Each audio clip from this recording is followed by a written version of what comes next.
대기업에 임원했던 사람도 택시 운전을 하고 있는 거죠. 그게 현실입니다. 공무원을 딱 그만두고 났는데 아직 연금은 못 탔는데 애들은 지금 뒷바라지를 해야 돼가지고 모아놓은 돈이 모자란 거예요. 내가 나이가 들어서 나의 노후 준비를 시작해서는 늦는다.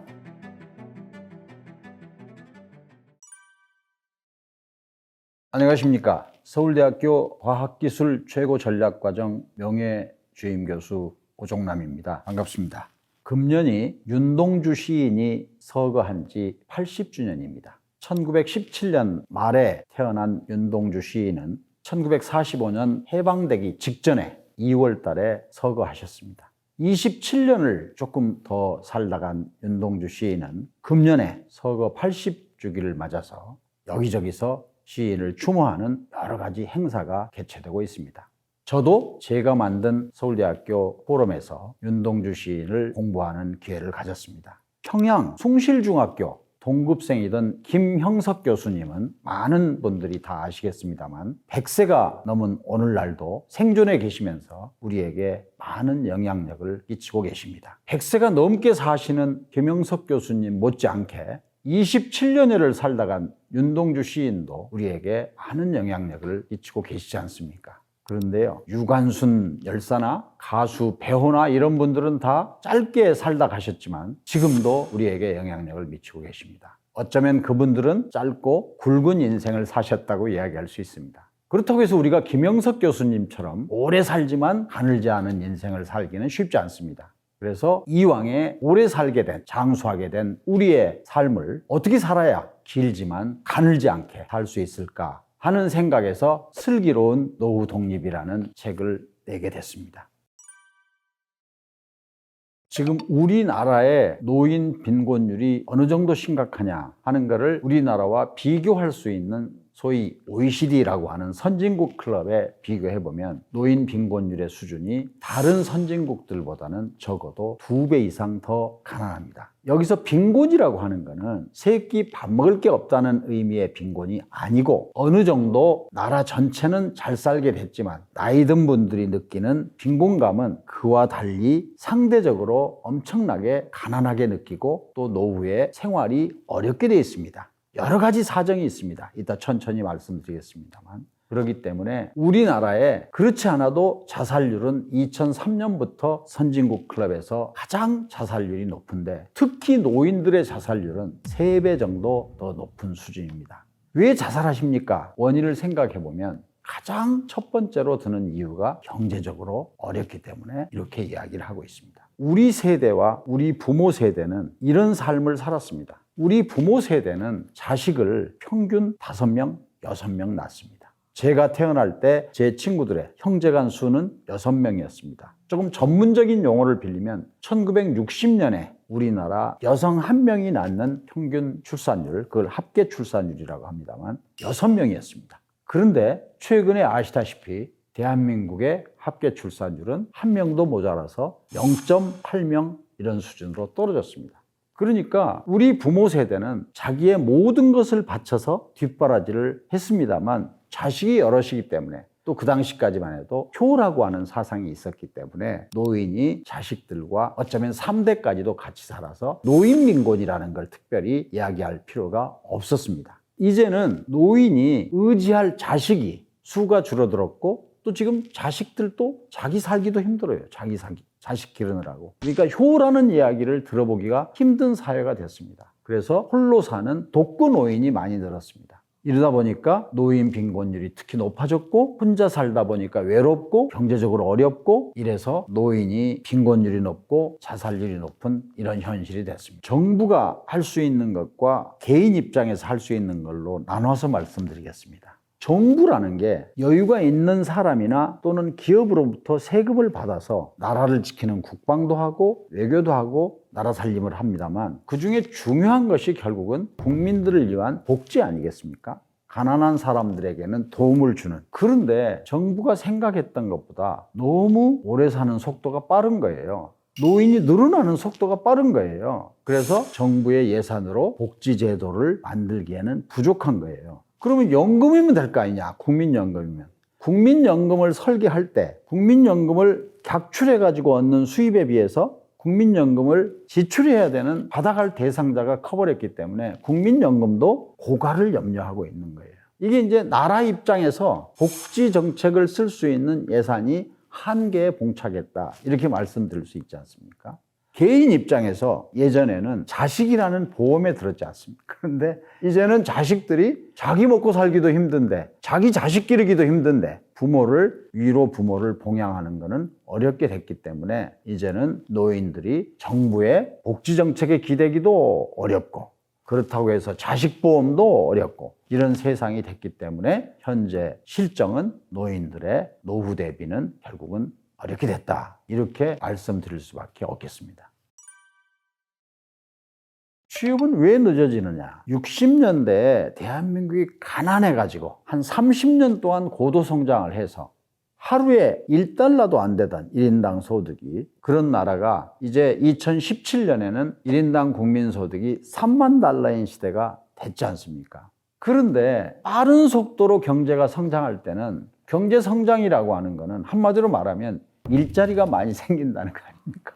근데 지금은 아시다시피 2% 성장도 어려운 입장이에요. 30년 동안 10%에 가까운 성장을 할 때는 일자리가 많이 늘어났기 때문에 젊은이들이 학교를 졸업하면 취업하는 게 쉽진 않았지만 그다지 어렵지 않았는데, 지금은 학교를 제대로 다닌, 대학을 나왔거나 어쩌면 고등학교 나온 사람들이 제대로 취직할 수 있는 일자리가 거의 없기 때문에 지금 취업하는 나이가 점점 늦어지지 않습니까? 그런데다가 평균 수명은 이렇게 늘어났지만 정년 60세라고 하는 거, 사실 60세도 최근에 된 거고 어쩌면 회사는 대부분이 55세였지 않습니까? 55세나 60세라고 하는 정년은 평균 수명이 52세이던 1960년에도 정년은 55세였습니다. 근데 지금 평균 수명이 84세가 됐는데 정년은 여전히 55세. 지금 늘었다고 해서 60세가 됐습니다만, 그렇지 않습니까? 그러면은 늦게 취직하고 60에 퇴직을 해야 된다면 일할 수 있는 기간이 그만큼 짧아진 거지 않습니까?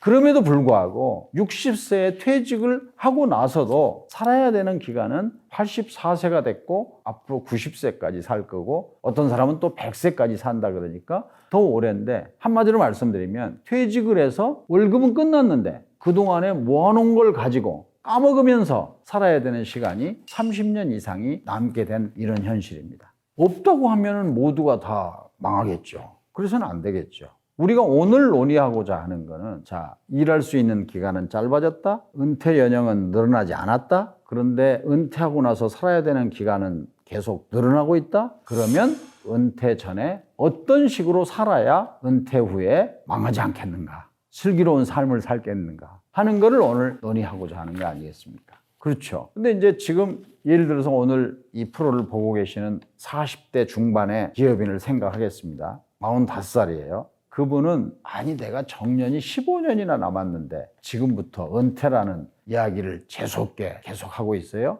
이렇게 말할 수도 있습니다. 그런데 다시 한번 생각해 보세요. 45세면 정년이 60세라면 일할 수 있는 시간, 모아서 대비할 수 있는 시간은 15년 있는 거죠. 근데 60부터 90세까지 산다면 30년은 수입이 없는 거죠. 수입이 없다는 건 노동 수입이 없다는 거예요. 월급이 없다는 거예요. 그러면 그때까지 모아놓은 60세에 환갑 때 손에 쥐고 있는 돈을 가지고 일단 그 뒤에 30년을 살아야 되잖아요. 그러면은 지금부터 열심히 모아서 15년을 저축해 놓은 걸로 살아야 될 시간은 45년이잖아요. 그러니까 지금부터 노후에 준비를 하지 않으면 환갑을 맞아서 정년퇴직을 하고 월급이 떨어졌을 때 어떻게 살 거냐 하는 준비를 지금부터 해도 빠르다고 하기가 힘들지 않겠습니까?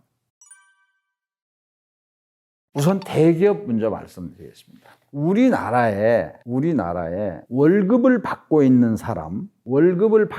사람이 대략 한 2,200만 명 정도, 2,000만이 조금 넘습니다. 많이 조금 넘는 월급쟁이, 샐러리맨 가운데 대기업은 과연 얼마나 많이 다닌다고 생각하십니까? 그렇게 많지 않겠죠. 그 다음에 또 문제는, 대기업은 월급을 많이 받으려면 임원이 돼야 되는데, 임원이 된다는 뜻은 60세 정년이 보장되지 않는다는 뜻입니다. 그래서 임원에 농담 섞어서 말을 하면 별칭은 임시 직원입니다. 매년 다음해 주주총회에서 불러주지 않으면 집에 가는 거죠. 직원은 60세 정년까지 노동법에 의해서 보장되지만 임원이 되는 순간 자기들끼리 임시 직원이라 그래요. 언제 나갈지 모르는 거예요. 그러면은 대기업에 근무하는 사람이든 중소기업에 근무하는 사람이든 이게 처지가 별반 차이가 나지 않는구나 하는 생각을 하실 수 있겠죠. 그 다음에 공무원도 똑같은 거예요. 공무원은 예전에는 공무원을 하는 동안의 월급은 적었지만 공무원이 끝나고 나면은 그래도 죽을 때까지 국민연금보다는 조금 더 많이 주는 공무원 연금이 보장된다, 이렇게 이야기를 했었습니다. 공무원 연금은 사용자가 정부지 않습니까? 자기가 반 내고 정부가 반을 내는데, 근데 이런 식으로 공무원도 예상보다 오래 살게 됐기 때문에 정부 입장에서 비용을 부담해야 되는, 세금 걷어가지고 정부 입장에서 보면은 당연히 힘들어지겠죠. 오래 사니까. 아니 60에 그만두고 90까지 살면은 공무원으로 일한 기간보다 어쩌면 더 연금을 더 줘야 되잖아요. 그래서 공무원도 연금 개혁을 해가지고 예전처럼 공무원 그만두면 바로 연금을 주는 게 아니라 60세가 넘을 때부터 연금을 주기 시작한다든가, 언제 시작했냐에 따라서. 그래서 사실은 55세에 그만둔 내 후배 하나는 공무원을 딱 그만두고 났는데 아직 연금은 못 탔는데 애들은 지금 뒷바라지를 해야 돼가지고 지금 힘든 상황에 처해 있는 후배도 있어요. 그렇게 생각하면 우리나라에 있는 모든 사람이 공무원이든 대기업에 다니는 사람이든 중소기업이든 누구든지 간에 이렇게 빠른 속도로 고령화가 되는 이런 사회에서 각자가 자기 스스로 철저하게 준비하지 않으면 노후의 장수라고 하는 것은 축복이 아니라 재앙일 수도 있겠다 하는 경각심을 불러일으키기 위해서 지금 말씀을 드리고 있습니다.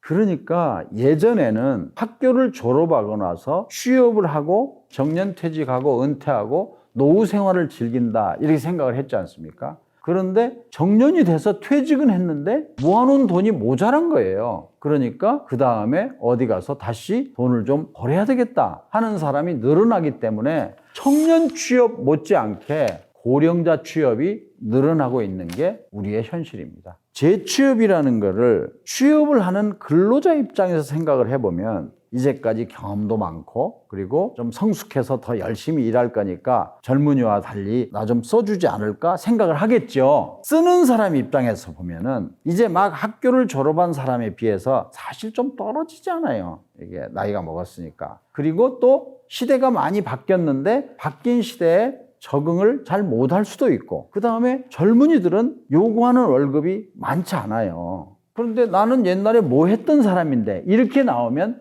재취업이 거의 어렵겠죠. 그러니까 재취업 시장은 자기가 첫 번째 직장에서 뭐를 했건 얼마를 받았건 관계없이 얼마라도 나는 벌어서 생활에 보탬을 주고 싶다, 이런 취업이기 때문에 재취업 시장에서의 고용 조건은 첫 번째 직장에서의 고용 조건보다 나을 수가 있겠습니까? 어렵겠죠.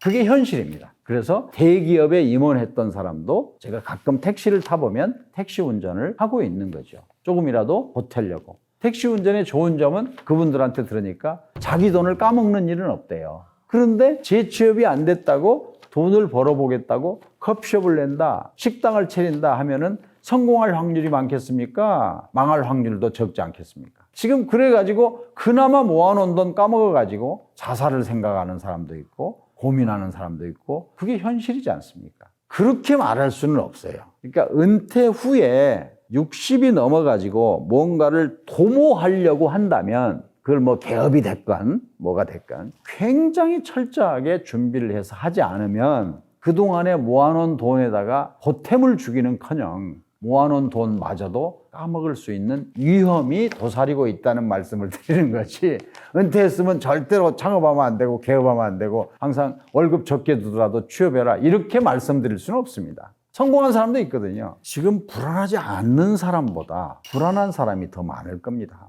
문제는 뭐냐 하면 내가 정년에 가까워서 나이가 들어서 나의 노후 준비를 시작해서는 늦는다, 이거를 저는 말씀드리고 싶어요. 그러니까 지금 이 프로그램을 보시는 이 순간부터 내가 정년이 5년 남았든 10년 남았든 20년 남았든 정년이라는 거를 염두에 두고 월급이 끝나는 정년 이후에 적어도 경제적으로 쪼들리지 않는 삶을 살려면 미리미리 대비를 해야 되겠다. 왜냐? 나라가 해주기에는 너무 부담이 커졌고 자식 보험을 기대하기에는 자식들도 살기 어렵기 때문에 결국은 나의 노후 준비는 내 스스로 하는 수밖에 없다는 생각을 가지고 미리미리 대비할 수밖에 없습니다 하는 쓴소리를 말씀드릴 수밖에 없습니다.